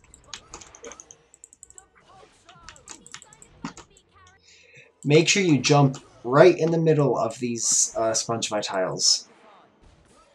Otherwise, if you jump like too close to the edge,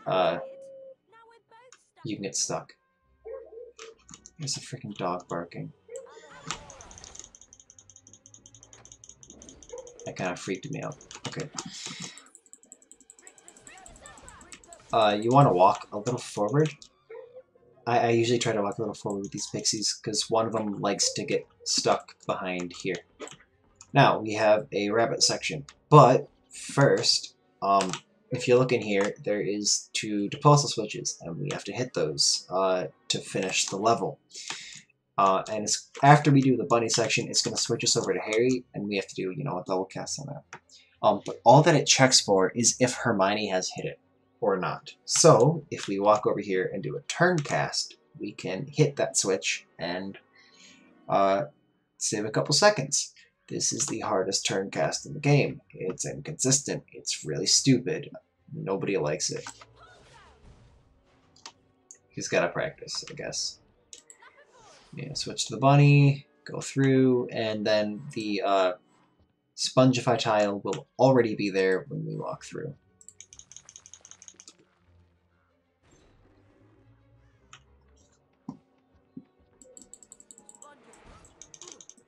Cast on the tile, jump up, there's a cutscene up here that you can skip. Okay, that's it for Back in Time. One more set of Dementors. This one is 3 phases, so you can get 2 extra hits on Dementors. Each of those saves 3 to 4 seconds, something like that. Skip this cutscene. Skip this cutscene, and Dementors. The Dementors in the second phase are kind of inconsistent for where they show up. So you kind of just gotta pick one and hope.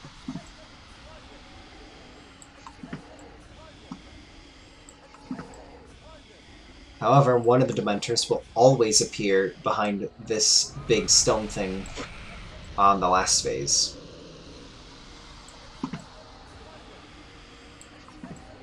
So try to hit a Dementor there.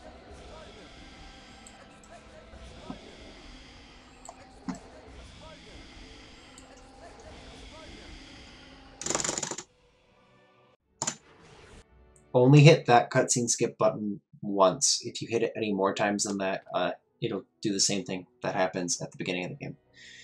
Okay, finals. Walk up to finals. And then... oh, this is gonna be fun.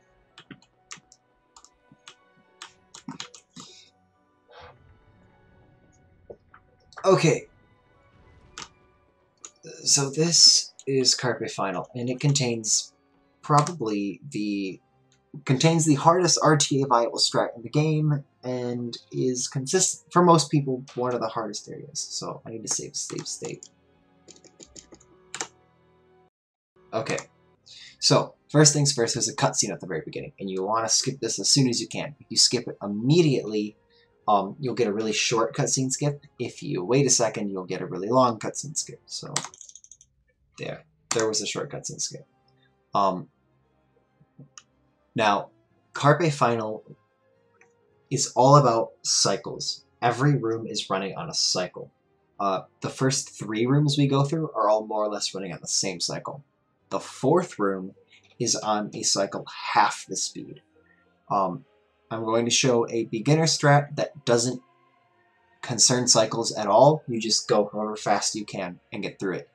Then I'm going to show a strat that is going to try to save one cycle, and then I'm going to show a really stupid strat that tries to save 2 cycles. Hopefully I can get it. It's late and I've been talking for a long time. So, okay. So cast on this, land on the platform.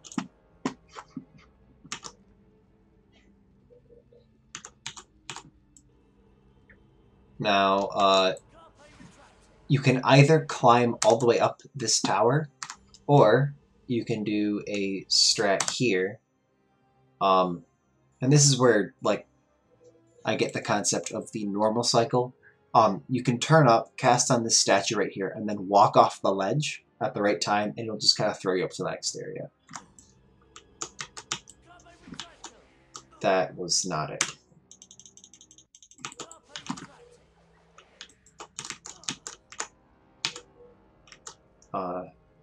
Hang on. I must warn you, Bob. This exam is fairly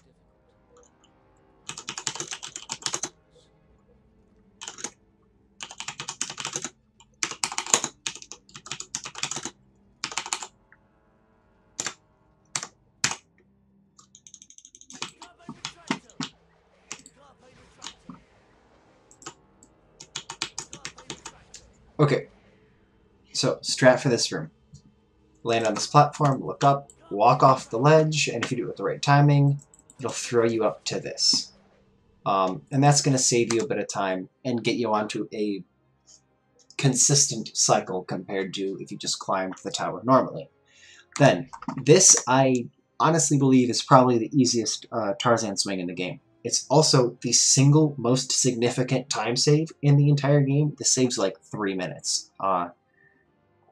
You're going to cast on this statue, and then you're going to walk forward. And you're going to try to get yourself into one of the corners by this pillar in front of us. And hopefully that's going to throw us up onto a platform above us. So, hang on. I got to get onto a better platform. I didn't do that right. I don't do this strat very often. I go for something a little stupider, so you'll have to bear with me that I'm going to fail it a few times, even though I just said it's the easiest swing in the game. Okay, there. Yeah. This is the most important swing in the entire game to learn. It saves a ton of time. And then you walk forward here, and you get cycles. How to save 1 cycle. So if you want to save a single cycle, there are 4 different strats you can do. There's the strat most people do. There's the strat most people use as a backup. There's a strat nobody does. And there's a strat a couple of people do as a second backup. So the first strat is we're going to save a cycle on... Okay, so first I should mention, if you do the last strat that I just showed you, you're going to be half a cycle short in that 4th room. So we need to save half a cycle in the 4th room, which is 1 cycle in any other room. So we can save 1 cycle in the 1st room, which is what most people go for. So you're going to want to hit cutscene skip as soon as you can, and then you're going to do a Tarzan swing off of this. You're going to do a double Tarzan swing, either to the left or the right. It doesn't really matter which. I like to do the left because it gets me... I feel it makes the second half of this trick a little more consistent, but some people do the right. So you're going to do a double Tarzan swing off of this pole, and that's going to get you on the other side of this platform, and it looks like this.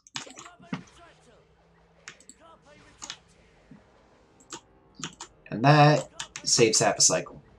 Then from there, you can do the rest of the segment as normal. Now, the backup strat is to do 1 giant swing in this room to completely skip the 3rd room instead of having to do the swing in the 3rd room. That looks like this. Doesn't look like that. I messed it up. Hang on.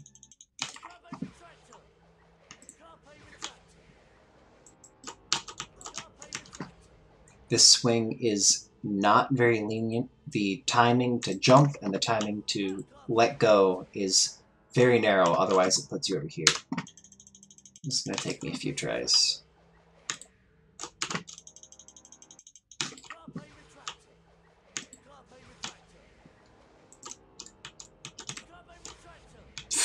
Wow, nice. Okay, cool. That'll work. And then you have to let go with good timing too. Cool. That's another way to save half a cycle. The third way, I'm not going to show yet. The fourth way is to cast on this, hit that, walk through, and then you'll have just barely enough time to jump onto that platform as it goes past. That saves half of a cycle. Any one of those 3 tricks saves half of a cycle and lets you get through this room a little bit faster. Now you'll notice that there's 3 different strats, and each of them save half a cycle. So couldn't you do all 3 and then save a cycle and a half? Well, no. Each saves just barely less than half a cycle, so we just barely can't make it. But there's another strat that, yeah. So this little thing is my creation.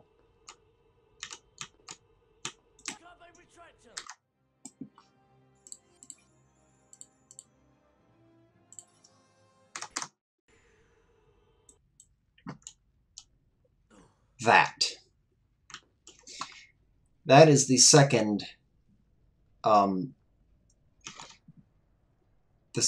lag jump in the game. And it turns that Tarzan swing from a 1-frame trick to a 2-frame trick. That is the hardest Tarzan swing in the entire game. It is the hardest RTA viable strat in the entire game because it relies on all of these. It requires, you know, the first room swing, the second room swing, and this stupid 2-frame trick 4th room swing. So if you get the optimal frame, you'll just end up on that side of the pillar, and, you know, you can do the whole thing without having to do a lag jump. If you don't get the frame perfect jump, you have to do a lag jump to fix it, and that loses a couple of seconds. Yeah, that would get you over onto that platform. It saves like 10 seconds. I'm not going to go for that any longer. I might be here for another 10 minutes before I get it. It's really freaking hard. That is double cycle skip, or Luigi cycle, or whatever you want to call it. Okay, moving on. This last room. Look straight down, and you can hit that, and then hit the switch in the back. That's the fastest way to do that part. Now, you need to do a Tarzan swing to get through this room. That strat is kind of, yeah. You can either go to the right, or the left. Yeah. The left is a little faster if you're on the right cycle. You can get like a really fast swing. I didn't get it there. That was just kind of bad. One thing to be careful of, you know, for one, you should just kind of mess around with the strat, find something that works for you. If you walk off the edge, you're like going to hit the ground almost every time. And also if you jump before you cast, you're like going to hit the ground. So this trick is a lot about timing. Unfortunately, this is the easier of the two. And you have a couple of tries to get it. Yeah, that was a faster one. Okay, this strat. What I do. Start the cast, walk right, jump, let go of the cast, and hopefully it puts you right in there. If it doesn't, it puts you in an imp fight, which costs a few seconds. So, more than a few seconds. Yeah, that's what I do. Look at the input viewer to try to get a better idea because I say it terribly. Practice that one a lot because landing in that imp fight at the end of a PvP-pace run really sucks. And the last spot to mess up, don't hit replay final exam. It's not fun. Hit exit. This area is exactly the same as Carpe. For the cutscene skip at the beginning, you want to kind of mash through it so that you can skip it right at the beginning. Because otherwise you have to sit through the cutscene skip for a couple seconds. It's weird. Cast on the bunny walk over here. Something that most people probably don't know that you can do is the bunny can jump on active sponge art tiles. And that's going to save us a couple seconds. And then what's going to save us a lot of seconds is this over here. So this is window jump. This saves, I don't know, probably 40 seconds to a minute. You want to jump on the Spongify tile as close to this wall as you possibly can. So you'll notice Hermione kind of clips down a bit, and that's where you jump, right there. And that's going to land you on top of this wall. I'm going to save state because this is challenging. You want to stand, you know, right around the second or third pillar, aim kind of towards the middle of the wall, jump, and you'll land on the window. That's the easy one. The harder one, you want to stand kind of in the middle of the window, and then aim just for that right edge. Walk forward and jump and hold left. And if you do it wrong, like I just did, you'll bump against that side of the window and land down here, and that's a very significant time loss and isn't fun.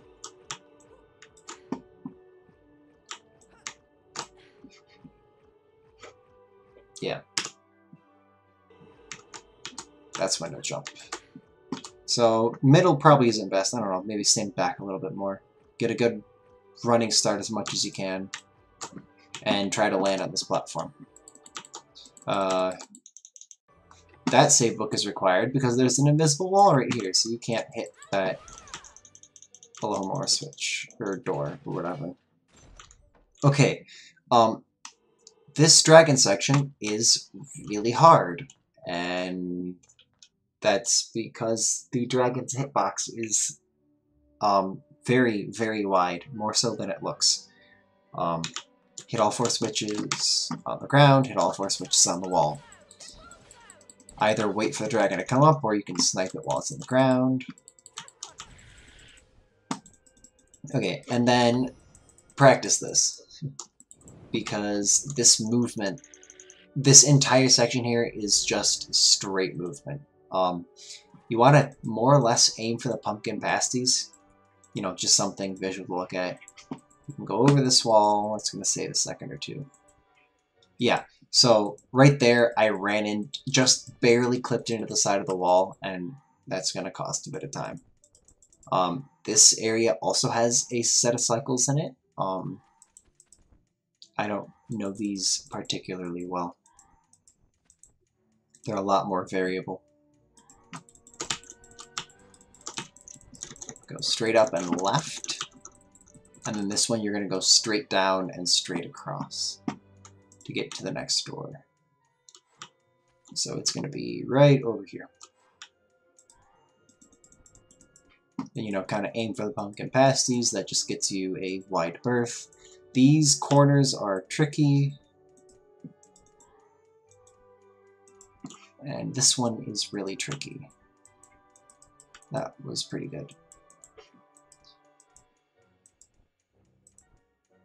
And that was a sloppy dragon, but oh well. Okay. You know, practice that. It's really easy to get stuck. Take wide corners, probably wider than you think you need to. Go up here and exit final. Here it is. The last Tarzan, or not last Tarzan swing. The last lag jump in the game. That cutscene skip there, it's not the same as the others. It's a little different. So, I like to stand on this line or back a bit. Aim for just beyond this wall. When the gate is still closed, it's going to be on this second pillar. Then you walk forward, and you're going to do a lag jump. And you're going to do the lag jump a little bit later than when you did it for Dragon Skip.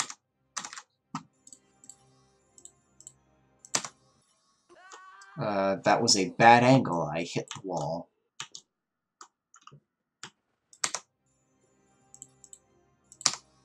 And that's going to launch you over the slide. and it's going to put you down here, and then you just walk straight forward into this area, and it's going to warp you back up. That saves somewhere between 5 and 10 seconds. So, and you know, it's challenging. Lag jumps aren't easy, so you should know by this point if that's something you should be going for or not.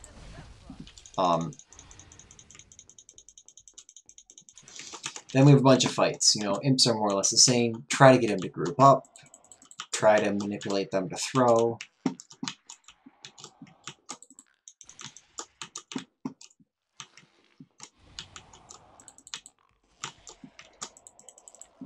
And grab the shield. Then we've got some fire crabs. These guys do appear in consistent locations. But trying to hit them, like, too early doesn't work too well.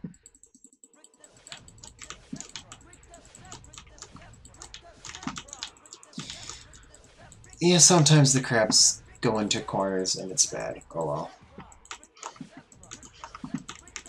That was really bad. Okay, so the next room is going to have 4 fire crabs and then 4 pixies. And the pixies are a little strange. So the pixies don't always they don't always come out of their chests in the same order. And you know, whichever one gets to their final position first is the one you can hit first. So what I suggest is look in between 2 of them and then watch and listen. So whichever side you hear the pixie sound on first, the right side, left side, that's which side of the arena it's going to show up on. And then you can either see it appear or you don't see it appear, and then it's in the back of you. So, you know, watch and listen to figure out which one's going to appear first. So front right. And then just kind of turn and they'll all be more or less the same spot. Now, pay attention to which direction this shield is facing. So, this shield is facing this wall. So, what I'm going to do is I'm going to grab the shield and then walk forward. That is because on this bottom floor, there's 2 sets of 4 imps and 4 salamanders. The salamanders are already spawned when you go down there, and if you use turn casts, you can hit them while they're still in their cages. However, the salamanders aren't all on the same side of the cage. So, the salamanders in front and behind of the shield are on the right side of the cage. So on this side. The salamanders to the left and right of the shield are on the left side of the cage. So they're all closer to this corner and this corner. So when you walk up this area, you want to walk a little bit ahead of this wall, and you want to do turn casts, because the salamander is here and the fire is there. Okay? So you're going to want to come down, do turn casts on that salamander, 2 hits to kill the salamander, 1 to get the fire. Then, you know, deal with the imps. Then I suggest going in a counterclockwise order, because there is a Spongify tile once you kill everything in the room, and it always appears in the same spot. It appears to the right of the shield, or, if you want to think of that this way, it's in between the 2 chocolate frogs. So I killed the one that the shield is facing. It's on the right side of the trap, and then I go to the left. I go counterclockwise. So this is what this room looks like. And these turn casts don't save a terribly large amount of time, so skip them if you want.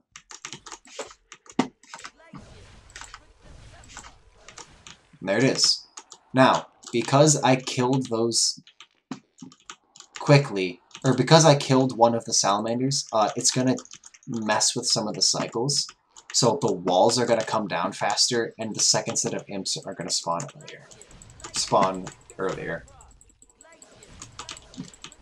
Kill all the imps, or kill all the salamanders, kill all the imps, and then this platform is going to rise. And you want to stand pretty close to the center, and if you do that, you can sometimes, I don't know the position too well, I guess, land on the platforms perfectly.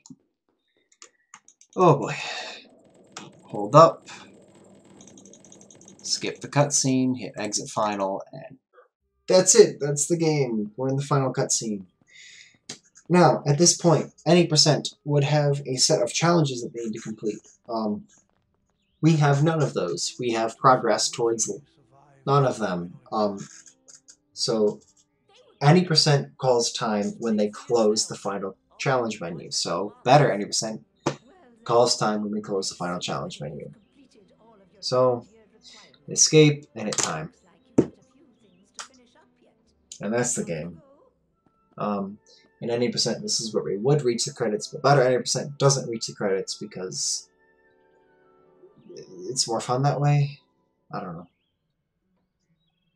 Okay, that's it. I rambled for like way too long and went over things I didn't need to go over and probably missed a few things. But I think this has a little more merit than my previous tutorial, and it is now actually updated for the new things that have happened in the game. So, there you go.